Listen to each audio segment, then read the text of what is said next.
Le 26 juillet 811, dans les montagnes des Balkans, l'empereur byzantin Nicéphore Ier commet l'erreur la plus fatale de l'histoire de son empire. Alors que son armée colossale traverse le défilé de Cinquième Arbitsa pour rentrer à Constantinople, il répète sans cesse à ses généraux une phrase qui résonne comme une condamnation. « Même si nous avions des ailes, nous ne pourrions pas échapper au péril. » Cette nuit-là, plus de 80 000 soldats byzantins vont disparaître dans ce piège mortel. L'empereur lui-même va mourir, dans des conditions si humiliantes que son crâne servira de coupe à boire au Khan, bulgare Krum. Cette catastrophe militaire marque le point culminant d'une guerre qui oppose deux empires, deux visions du monde, et surtout deux hommes qui refusent de plier. Pour comprendre comment l'armée la plus puissante de l'époque s'est retrouvée piégée comme du gibier dans une chasse, il faut remonter quelques années en arrière. Byzance domine alors les Balkans depuis des siècles. Constantinople est la ville la plus riche du monde connu, avec ses murailles imprenables, ses églises couvertes d'or, ses marchés qui regorgent de soieries et d'épices venues d'Orient. L'Empire contrôle la Grèce, la Thrace, l'Anatolie et entretient des garnisons fortifiées dans toute la péninsule balkanique. Mais au nord du Danube, un nouveau pouvoir émerge. Les Bulgares, ces cavaliers venus des steppes d'Asie centrale, ont fondé leur propre royaume au cœur des terres que Byzance considère comme siennes. Pendant des décennies, les deux puissances coexistent tant bien que mal, signant des traités, établissant des frontières, échangeant ambassadeurs et otages. Les Byzantins payent même parfois un tribut aux Bulgares pour acheter la paix. Cette humiliation ronge les empereurs successifs qui rêvent de reconquérir ces territoires perdus. En 802, Nicéphore Ier accède au trône byzantin dans des circonstances troubles. Ancien ministre des Finances, il a renversé l'impératrice Irène et s'est emparé du pouvoir par la force. Cet homme n'est pas un général de carrière, c'est un bureaucrate, un comptable qui a gravi les échelons de l'administration impériale. Mais il possède une détermination de fer et une vision claire, restaurer la grandeur de Byzance en soumettant définitivement les Bulgares. Pour lui, ces barbares qui osent défier Constantinople doivent être écrasés, leurs villes rasées, leur peuple dispersé ou asservi. Nicéphore commence par réformer l'armée byzantine. Il impose le service militaire aux paysans, transformant des milliers d'agriculteurs en soldats. Il établit des marins sur des parcelles de terre pour créer une réserve de combattants. Il restructure les finances de l'Empire pour financer ses campagnes militaires. Ces réformes lui valent la haine du peuple et du clergé, mais peu lui importe. Seul compte la reconquête. En 807, il lance une première expédition contre la Bulgarie. L'armée avance jusqu'à Andrinople, mais une conspiration éclate à Constantinople et force l'empereur à rentrer précipitamment. Cette tentative avortée ne fait qu'encourager le Khan bulgare Krum, qui comprend que Byzance a des intentions hostiles. Si Nicéphore veut la guerre, il l'aura. Face à Nicéphore, un homme tout aussi déterminé gouverne la Bulgarie. Le Khan Krum, surnommé le Terrible par ses ennemis et le législateur par son peuple, règne sur le Khanat bulgare depuis 803. Contrairement à l'empereur byzantin, Krum est un véritable guerrier. Il a grandi dans la tradition des cavaliers de la steppe, où la survie dépend de la force et de la ruse. Les origines de Krum restent mystérieuses. Certaines sources affirment que sa famille vient de Pannonie, où elle servait les Avars. D'autres en font un descendant de Kubrat, le fondateur légendaire de la Grande Bulgarie. Quoi qu'il en soit, vers 805, Krum profite de l'effondrement du Khaganat avar pour étendre son autorité sur un immense territoire. Il annexe les Carpates de Transylvanie et remonte le long du Danube jusqu'en Pannonie orientale. Cette expansion crée une frontière commune entre la Bulgarie et l'Empire franc de Charlemagne, ce qui inquiète profondément Constantinople. Krum n'est pas qu'un conquérant. Il comprend que pour transformer un conglomérat de tribus en un véritable État, il faut des lois, une administration, une identité commune. Il promulgue le premier code de loi bulgare, connu sous le nom de loi de Krum. Ces lois, dont seuls quelques articles nous sont parvenus, punissent sévèrement le parjure et la calomnie. Elles ordonnent même l'arrachage des vignes et interdisent l'alcool, une mesure radicale destinée à maintenir la discipline et la force de son peuple. En 808, Krum décide de tester la détermination byzantine. Une armée bulgare pénètre dans la vallée de la Strouma et écrase les troupes byzantines. Les Bulgares capturent 1100 litres d'or, soit environ 340 kg du précieux métal. Tous les stratèges byzantins et la plupart des commandants sont tués. Cette victoire prouve que la Bulgarie n'est plus un ramassis de barbares, mais une puissance militaire capable d'affronter Byzance en terrain ouvert. L'année suivante, en 809, Crum frappe un coup encore plus audacieux. Il assiège personnellement la forteresse de Serdica, l'actuelle Sofia, un verrou stratégique qui contrôle l'accès aux Balkans.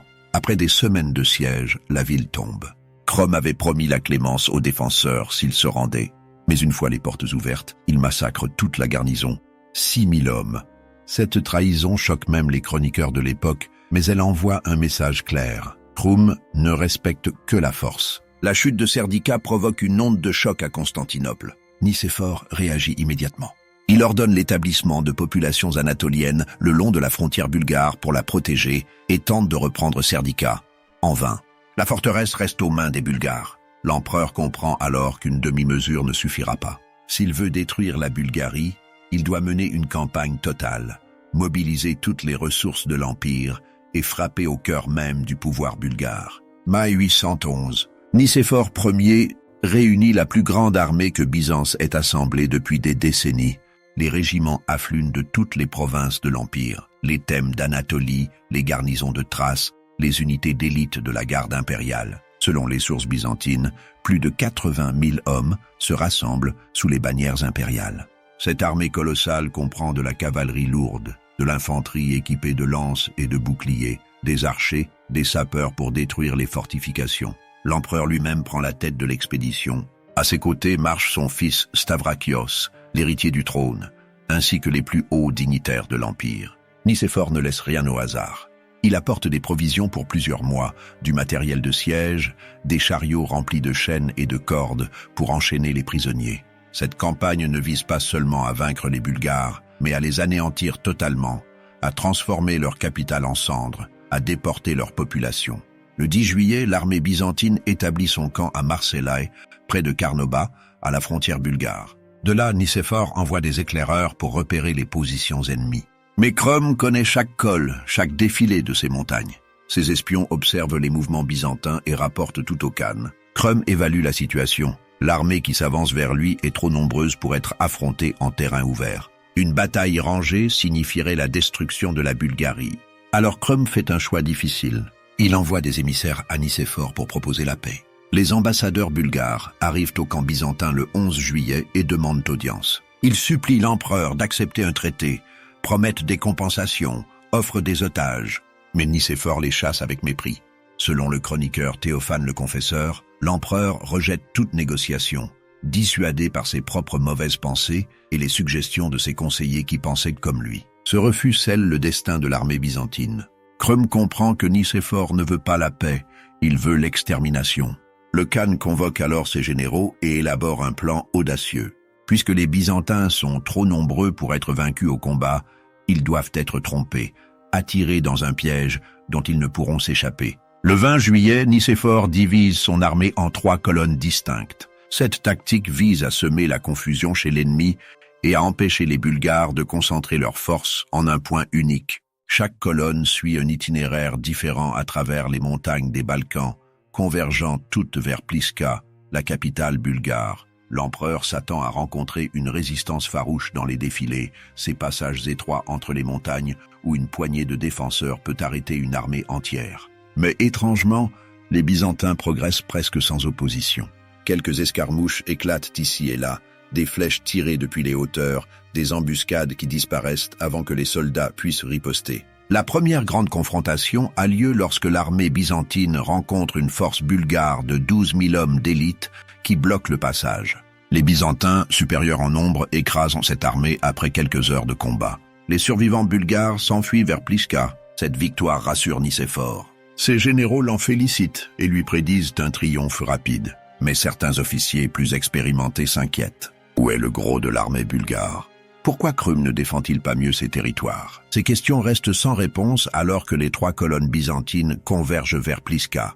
Le 23 juillet, les Byzantins aperçoivent la capitale bulgare. Une deuxième armée bulgare, évaluée à 50 000 hommes selon Théophane, tente de défendre la ville. Mais cette force est rapidement dispersée par la puissance de frappe byzantine. Les portes de Pliska s'ouvrent et l'armée de Nicéphore entre dans une ville pratiquement déserte. Crum et sa cour ont fui, abandonnant le palais, les trésors, les habitants. Ce qui se passe ensuite dans Pliska dépasse l'entendement. Nicéphore Ier, l'empereur byzantin qui se proclame défenseur de la chrétienté, déchaîne une terreur absolue sur la population civile.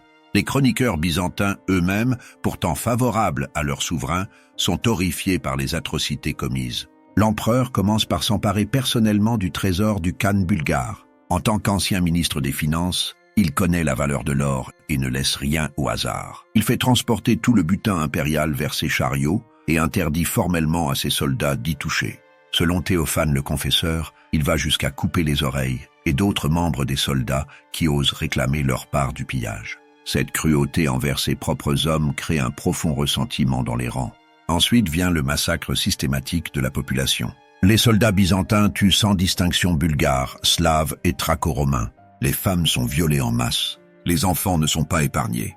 Michel le Syrien, patriarche des Jacobites syriens au XIIe siècle, décrit dans sa chronique une scène qui glace le sang. Nicéphore, l'empereur des Romains, marcha contre les Bulgares. Il fut victorieux et en tua un grand nombre. Il parvint jusqu'à leur capitale, s'en empara et la dévasta. Sa sauvagerie alla à ce point qu'il fit apporter leurs petits-enfants, les fit étendre à terre et fit passer dessus des rouleaux à battre le grain. Cette description n'est pas une invention de propagande. D'autres sources confirment l'emploi de ces rouleaux. Ces lourds cylindres de pierre utilisés normalement pour écraser les grains de blé. Les soldats, les nourrissons bulgares au sol et font passer ces instruments de torture sur leur corps frêle. Les cris des enfants agonisants et des mères qui assistent impuissantes à ce spectacle résonnent dans toute la ville. Les champs autour de Pliska sont incendiés avant la récolte, condamnant les survivants à la famine. Les soldats byzantins coupent les tendons des bœufs pour les rendre inutilisables, massacrent les moutons et les porcs, détruisent les réserves de nourriture. Cette politique de terre brûlée vise à anéantir toute possibilité de résistance future. Si les Bulgares ne peuvent plus se nourrir, ils ne pourront plus faire la guerre. Krum, réfugié dans les montagnes avec les restes de son armée, reçoit des rapports détaillés de ce qui se passe dans sa capitale. Les messagers décrivent les colonnes de fumée qui s'élèvent de Pliska, les corps qui jonchent les rues, les cris qui s'échappent du palais transformé en centre de torture. Le Khan bulgare est confronté à un choix impossible, accepter l'humiliation ou risquer la destruction complète de son peuple. Abattu par le malheur de ses sujets, Krum décide de tenter une dernière fois la négociation. Il envoie de nouveaux émissaires à Nicéphore avec une proposition de paix désespérée. Selon Théophane, le message de Krum déclare « Et voilà, tu as vaincu. Prends tout ce que tu veux et va-t'en en paix. » Cette supplication d'un chef guerrier qui accepte de tout abandonner pour sauver ce qui reste de son peuple aurait dû émouvoir n'importe quel conquérant. Mais Nicéphore n'est pas n'importe quel conquérant. Il se moque ouvertement des émissaires bulgares, les traite de lâches et de barbares. Pour bien montrer son mépris, il ordonne la mise à feu du palais de Krum. Pendant que les flammes engloutissent le symbole du pouvoir bulgare, l'empereur festoie avec ses généraux, célébrant ce qu'il croit être la victoire finale sur la Bulgarie. C'est alors que Krum prononce les mots qui transformeront cette apparente victoire en catastrophe. « Si tu ne veux pas la paix, tu vas tomber sous l'épée. » Cette déclaration n'est pas une menace en l'air. Le Khan bulgare a déjà élaboré son plan. Pendant que Nicéphore parade dans Pliska, des milliers de Bulgares se mobilisent dans les montagnes environnantes. Krum prend une décision sans précédent dans l'histoire militaire de l'époque. Il décrète la mobilisation générale de tout son peuple. Cette mesure va bien au-delà des pratiques habituelles. Dans les guerres médiévales, seuls les guerriers professionnels et les nobles combattent. Mais Krum n'a plus le luxe de respecter ses conventions. Face à l'annihilation, il doit utiliser chaque ressource disponible. Des messagers à cheval parcourent les villages bulgares, portant l'ordre du Khan. Tous les hommes en âge de combattre doivent rejoindre l'armée immédiatement. Les paysans abandonnent leurs champs, les bergers quittent leurs troupeaux, les artisans ferment leurs ateliers. Mais Krum va encore plus loin. Il arme également les femmes et les jeunes garçons. Cette mobilisation totale est un pari désespéré, mais c'est la seule chance de la Bulgarie. Les Avars, ces anciens maîtres de la région que Krum a soumis quelques années plus tôt, sont contraints de fournir des contingents de mercenaires. Les Hongrois, qui viennent juste d'apparaître dans les plaines du Danube, offrent aussi leur soutien contre les Byzantins. En quelques jours, une armée hétéroclite se rassemble dans les montagnes des Balkans. Elle ne compte peut-être que 15 000 à 20 000 combattants véritables, mais c'est suffisant pour ce que Krum a en tête. Le Khan ne cherche plus à affronter les Byzantins en bataille rangée. Il a vu ce que leur cavalerie lourde et leur infanterie disciplinée peuvent faire contre des formations bulgares en terrain ouvert. Non, la seule façon de vaincre cette armée colossale est de l'attirer dans un piège, de l'immobiliser dans un lieu où sa supériorité numérique deviendra un handicap plutôt qu'un avantage. Krum choisit le défilé de Cinquemerbitsa, un passage étroit dans les montagnes des Balkans orientales. Ce col relie Pliska au territoire byzantin au sud. Pour rentrer à Constantinople, l'armée de Nicéphore devra obligatoirement emprunter ce chemin ou faire un détour considérable qui rallongerait la campagne de plusieurs semaines. Le Khan parie que l'empereur, pressé de célébrer son triomphe dans la capitale impériale, choisira la route la plus directe. Les Bulgares commencent à préparer le terrain. Des équipes de sapeurs construisent des barricades en bois aux deux extrémités du défilé. Ces fortifications, soigneusement camouflées avec de la végétation, peuvent être rapidement mises en place pour bloquer le passage. D'autres creusent des fossés profonds pour empêcher la cavalerie byzantine de charger.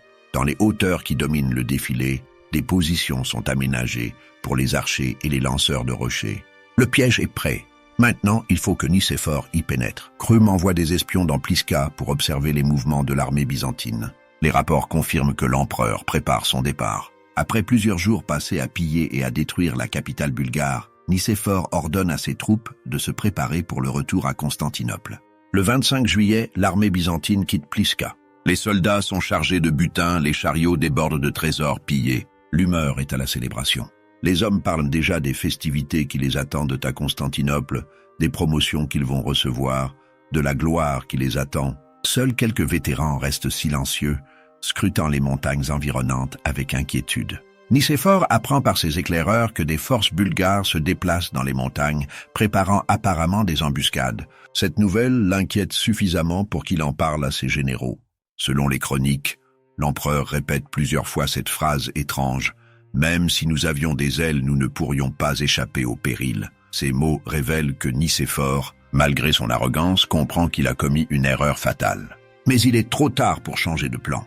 L'armée byzantine s'engage dans le défilé de Cinquemerbitsa à la tombée du jour. Les soldats avancent en colonne, étirés sur plusieurs kilomètres. La fatigue de la campagne se fait sentir. Les hommes pensent déjà au camp qu'ils établiront de l'autre côté du passage. Personne ne remarque les mouvements furtifs dans les hauteurs, les silhouettes qui se déplacent dans l'obscurité croissante. Le 26 juillet 811, l'aube se lève sur le défilé de Cinquemerbitsa. Les soldats byzantins qui ont dormi dans le passage se réveillent progressivement. L'armée s'étend sur plusieurs kilomètres dans ce corridor naturel, coincé entre des parois rocheuses qui s'élèvent de chaque côté. La lumière pâle du matin révèle une scène qui glace le sang des premiers éveillés. Les deux extrémités du défilé sont maintenant bloquées par d'énormes barricades en bois. La panique commence à se répandre dans les rangs. Les officiers tentent de maintenir l'ordre, mais la confusion est totale. Comment ces fortifications ont-elles pu apparaître pendant la nuit sans que personne ne s'en aperçoive? Où sont les sentinelles qui devaient regarder les accès? Les questions fusent sans réponse, tandis que les soldats réalisent qu'ils sont pris au piège. Nicéphore Ier est réveillé en urgence par ses gardes. Lorsqu'il sort de sa tente et voit les barricades, son visage devient livide. L'empereur comprend immédiatement ce qui se passe. Krum n'a jamais fui. Il a stratégiquement abandonné Pliska pour attirer l'armée byzantine dans ce piège mortel. Toute l'arrogance de Nicéphore s'évanouit en un instant, remplacée par une terreur froide. Les généraux byzantins se précipitent vers l'empereur pour recevoir des ordres.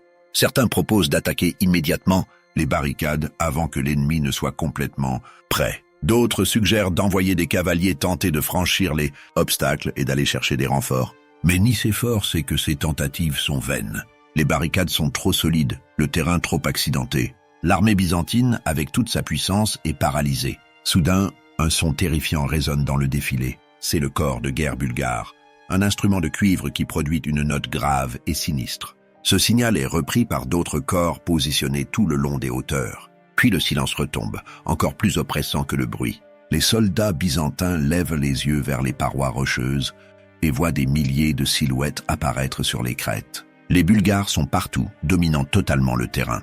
Krum lui-même se tient sur un promontoire rocheux d'où il peut voir toute l'étendue du piège. À ses côtés se trouvent ses généraux et ses chamans, ces prêtres païens qui invoquent les anciens dieux de la steppe.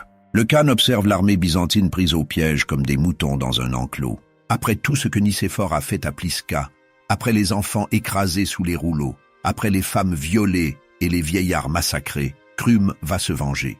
L'attaque commence par une pluie de flèches. Des milliers de projectiles s'abattent sur l'armée byzantine depuis les hauteurs. Les soldats tentent de se protéger avec leurs boucliers, mais les flèches tombent presque verticalement, rendant la défense difficile. Les blessés commencent à s'accumuler. Les chevaux, affolés par les projectiles et les cris, se cabrent et piétinent leurs propres cavaliers. Puis viennent les rochers. Les Bulgares ont entassé d'énormes blocs de pierre sur les hauteurs. Maintenant, ils les poussent dans le vide. Ces projectiles dévalent les pentes, rebondissent contre les parois et s'écrasent dans les rangs byzantins avec un effet dévastateur. Un seul rocher peut tuer ou estropier une dizaine d'hommes. Les armures, même les plus lourdes, sont écrasées comme du papier. L'armée byzantine tente de riposter. Les archers tirent vers les hauteurs, mais la distance est trop grande et leurs flèches manquent de puissance. Quelques unités tentent d'escalader les pentes pour atteindre les positions bulgares, mais elles sont repoussées par des contre-attaques féroces. Les Bulgares connaissent chaque rocher, chaque sentier de ces montagnes. Ils frappent et se replient avant que les Byzantins puissent organiser une défense cohérente. Nicéphore ordonne à ses ingénieurs de détruire les barricades. Des équipes de sapeurs s'avancent vers les fortifications en bois avec des haches et des outils. Mais les Bulgares ont placé des archers en position pour protéger ces points stratégiques. Chaque homme qui s'approche des barricades est criblé de flèches. Les corps s'accumulent devant les obstacles sans que personne ne parvienne à les entamer. La journée s'écoule dans cette agonie. Le soleil brûlant de juillet transforme le défilé en un four. Les soldats byzantins, vêtus de lourdes armures, suffoquent sous la chaleur. L'eau commence à manquer. Les blessés gémissent et supplient qu'on les achève. L'odeur du sang et des cadavres attire les mouches qui forment des nuages noirs au-dessus de l'armée. Quand la nuit tombe sur le défilé de 5e Arbitsa, les soldats byzantins espèrent un répit. Sûrement les Bulgares vont cesser leurs attaques dans l'obscurité. Peut-être même pourront-ils tenter une sortie sous le couvert des ténèbres. Mais Crum a prévu cette dernière lueur d'espoir. Il va l'éteindre définitivement. Les Bulgares allument des centaines de torches sur les hauteurs. Ces feux transforment la nuit en un spectacle infernal, projetant des ombres dansantes sur les parois rocheuses. Cette lumière permet aux archers bulgares de continuer à tirer sur les Byzantins. Mais elle sert surtout à terroriser psychologiquement l'ennemi. Les soldats coincés dans le défilé voient ces flammes qui les encerclent complètement et comprennent qu'aucune fuite n'est possible. Puis commencent les attaques nocturnes. Des groupes de guerriers bulgares descendent silencieusement des hauteurs et s'infiltrent dans le camp byzantin. Ces raids éclairs visent à semer la panique plutôt qu'à tuer massivement. Les Bulgares surgissent de l'obscurité, égorgent quelques sentinelles, incendient des tentes, puis disparaissent avant que la riposte ne s'organise. Les cris des victimes et l'alarme qui retentit à chaque attaque empêchent quiconque de dormir. L'armée byzantine se désintègre progressivement. La discipline qui fait la force des légions disparaît dans le chaos et la terreur. Des soldats désertent leur poste pour chercher un abri illusoire. D'autres se battent entre eux pour de l'eau ou de la nourriture. Les officiers qui tentent de maintenir l'ordre sont parfois tués par leurs propres hommes. La hiérarchie militaire s'effondre. Nicéphore Ier assiste impuissant à la destruction de son armée. L'empereur reste dans sa tente, entouré de sa garde personnelle. Il sait que le lever du jour apportera l'assaut final. Les Bulgares ont pris leur temps pour épuiser et terroriser les Byzantins. Maintenant, ils vont frapper le coup de grâce. Certains généraux suggèrent à Nicéphore de tenter une sortie désespérée avec la garde impériale, d'essayer de percer les barricades dans un dernier effort héroïque. Mais l'empereur refuse. Il a conduit son armée à la destruction. Il ne fuira pas maintenant. Au lever du jour du 27 juillet, les Bulgares lancent l'assaut général. Cette fois, ils ne se contentent pas de tirer depuis les hauteurs. Des milliers de guerriers descendent dans le défilé et attaquent l'armée byzantine au corps à corps. Les barricades s'ouvrent pour laisser passer des vagues de cavaliers bulgares qui chargent dans le passage. Le combat qui s'ensuit est moins une bataille qu'un massacre. Les soldats byzantins, épuisés par 2 jours sans sommeil, affamés, assoiffés, démoralisés, n'opposent qu'une résistance symbolique. Certains tentent de fuir vers le fleuve qui coule au fond du défilé, mais la plupart se noient dans leurs armures ou sont abattus par les archers bulgares. D'autres meurent écrasés dans la bousculade ou piétinés par les chevaux.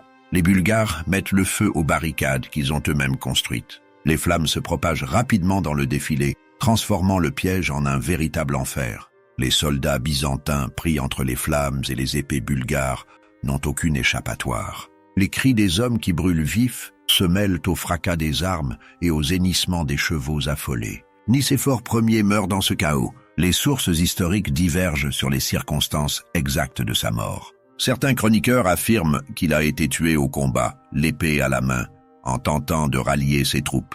D'autres racontent qu'il a été capturé vivant et exécuté sur ordre de Crum. La version la plus humiliante, rapportée par plusieurs sources, prétend que l'empereur a été retrouvé mort sur un tas de fumier, tué pendant qu'il se soulageait. Quelle que soit la vérité, le fait est que l'empereur byzantin Nicéphore Ier perd la vie dans le défilé de Cinquième et Arbitsa. C'est la première fois depuis la bataille d'Andrinople en 378 qu'un empereur romain meurt au combat. Cette mort symbolise l'ampleur de la catastrophe pour Byzance. Non seulement une armée entière a été anéantie, mais le souverain lui-même a péri, décapité par des barbares que Constantinople méprisait. Son fils Stavrakios survit à la bataille grâce à la garde impériale qui parvient à l'extraire du carnage. Mais le jeune homme a reçu une terrible blessure au cou qui le paralyse partiellement.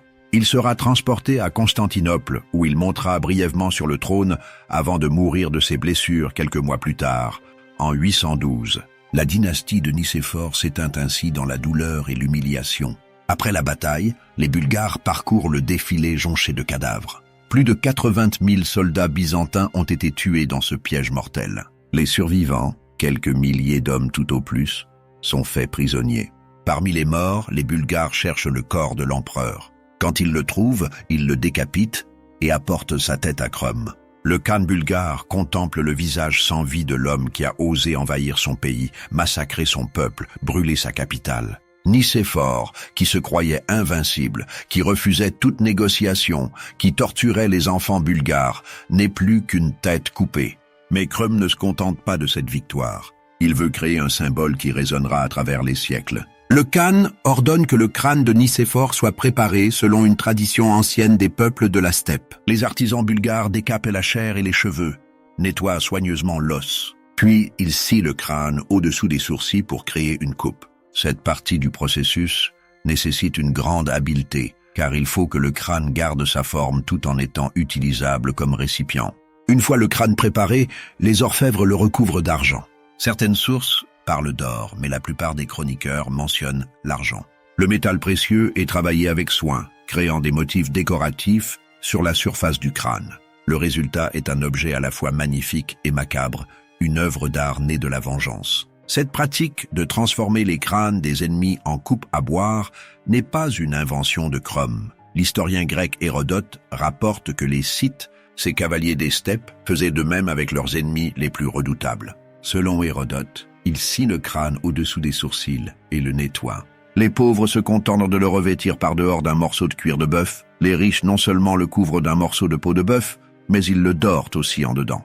Crum utilise cette coupe lors des banquets officiels. Lors de grandes célébrations, le khan boit dans le crâne de Nicéphore devant ses nobles et ses guerriers. Ce rituel sert plusieurs objectifs. D'abord, il humilie publiquement Byzance en montrant que même un empereur peut finir comme un vulgaire ustensile. Ensuite, il renforce le prestige de Crum auprès de son propre peuple en démontrant qu'il a vaincu l'ennemi le plus puissant de la Bulgarie. Enfin, selon les croyances de l'époque, boire dans le crâne d'un ennemi permettait de s'approprier sa force et son courage. Cette coupe macabre est documentée par plusieurs sources historiques. Paul Diacre, chroniqueur lombard du 8e siècle, affirme même avoir vu le crâne de ses propres yeux vers 788 lors d'une visite en Bulgarie. Il écrit « Et comme cela pourrait paraître impossible, moi disant la vérité dans le Christ, j'atteste que j'ai vu cette coupe à un certain jour de fête. Cette attestation d'un témoin oculaire confirme que la légende du crâne de Nicéphore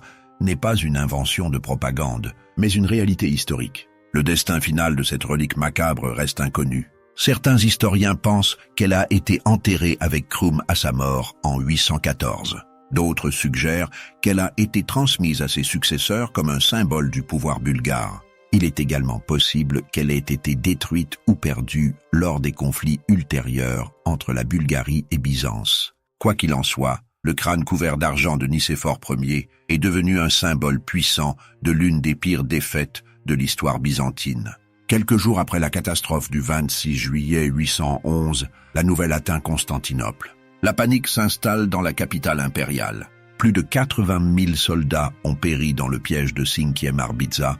L'empereur Nicéphore Ier est mort et rien ne protège plus Byzance de la vengeance bulgare. Stavrakios, le fils de Nicéphore, monte sur le trône malgré une paralysie partielle causée par ses blessures au combat.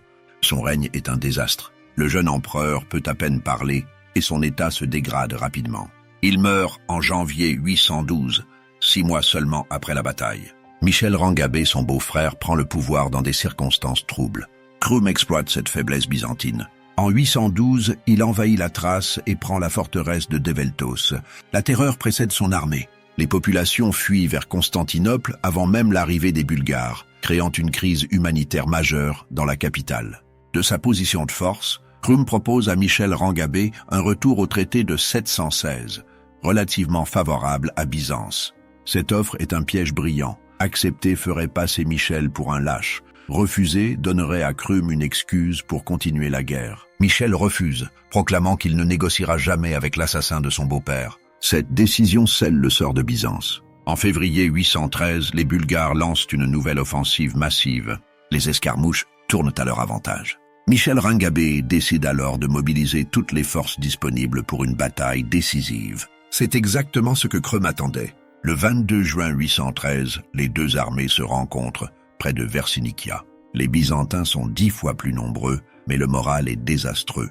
Les soldats se souviennent de Pliska et craignent le même sort. Pendant 2 semaines, personne n'ose attaquer. Finalement, le général Jean Aplakès perd patience et pousse Michel à ordonner l'assaut. La bataille tourne immédiatement au désastre. La cavalerie bulgare harcèle les flancs byzantins, semant la confusion. Une partie de l'armée byzantine déserte en plein combat, provoquant l'effondrement total.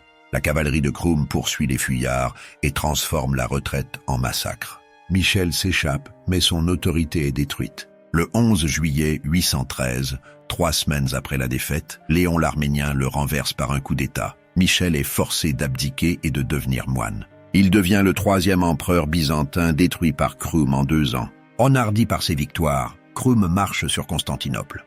Pour la première fois, la capitale impériale est directement menacée par les Bulgares. La ville résiste derrière ses murailles légendaires, mais Krum fait construire d'énormes machines de guerre transportées sur 5000 chariots. L'assaut final qui doit détruire Constantinople est imminent. Mais le 13 avril 814, Krum meurt subitement. Les Byzantins y voient une intervention divine, tandis que les sources bulgares parlent d'hémorragie cérébrale. Son fils Omurtag lui succède et négocie rapidement la paix. Un traité est signé en 815 reconnaissant les gains bulgares et établissant une frontière stable. Cette paix durera plusieurs décennies. La bataille de Pliska reste l'une des pires défaites byzantines. L'anéantissement de 80 000 soldats n'est pas qu'une catastrophe militaire, c'est un traumatisme psychologique profond. Byzance, héritière de Rome et plus grande puissance chrétienne, a été humiliée par des barbares païens. Pendant plus de 150 ans, aucun empereur byzantin n'osera envoyer une grande armée au nord des Balkans. Cette prudence permet à la Bulgarie de se développer sans menace constante. Le premier empire bulgare atteint son apogée au Xe siècle sous Siméon Ier, rivalisant avec Constantinople. Les généraux byzantins apprennent que la supériorité numérique ne garantit pas la victoire. Le choix du terrain, la connaissance géographique et l'exploitation des faiblesses psychologiques peuvent compenser un désavantage numérique. Le piège de Cinquième Arbitsa devient un cas d'école dans l'art de la guerre. Pour les Bulgares, Pliska devient le symbole de la résistance victorieuse. Krum est célébré comme un héros national, transformé en figure quasi mythique qui a terrassé l'empire byzantin par sa ruse et son courage. Du côté byzantin, la catastrophe est interprétée comme une punition divine. Les chroniqueurs expliquent la défaite par les péchés de Nicéphore Ier, qui était en conflit avec l'Église sur le culte des icônes. Cette interprétation religieuse masque l'humiliation militaire. Le crâne transformé en coupe choque profondément le monde chrétien. L'image du basileus, représentant de Dieu sur terre, réduit à un ustensile pour un khan païen, symbolise le renversement complet de l'ordre naturel byzantin. La faiblesse byzantine permet à d'autres peuples de s'affirmer. Les Serbes, les Croates et d'autres tribus slaves établissent leurs propres États. Le monde balkanique se fragmente en une mosaïque de royaumes qui définira la géographie politique de la région pour les siècles à venir. Byzance réalise qu'elle ne peut pas simplement conquérir et soumettre ses populations.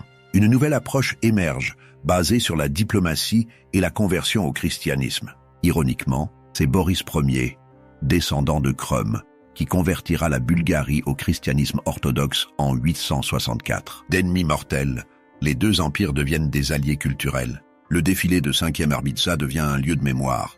Pendant des siècles, les voyageurs rapportent avoir vu des ossements blanchis.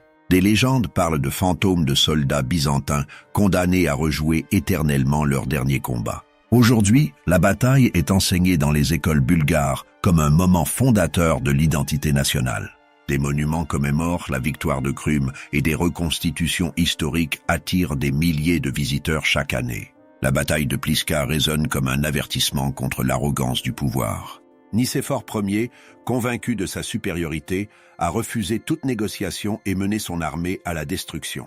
Krum, apparemment vaincu, a transformé sa faiblesse en force par l'intelligence et la détermination. Cette leçon transcende l'époque médiévale. La puissance sans sagesse mène à la catastrophe, tandis que la stratégie et l'adaptabilité peuvent triompher contre toutes les probabilités. Le 26 juillet 811 marque le moment où la Bulgarie affirme son droit à exister, où un empire invincible découvre sa vulnérabilité, où un empereur orgueilleux paie le prix ultime de son mépris. Le crâne couvert d'argent de Nicéphore Ier reste le symbole le plus saisissant de cette vérité. L'orgueil précède la chute, et même le plus puissant des souverains n'est qu'un homme mortel face au destin et à la vengeance de ceux qui l'a opprimé.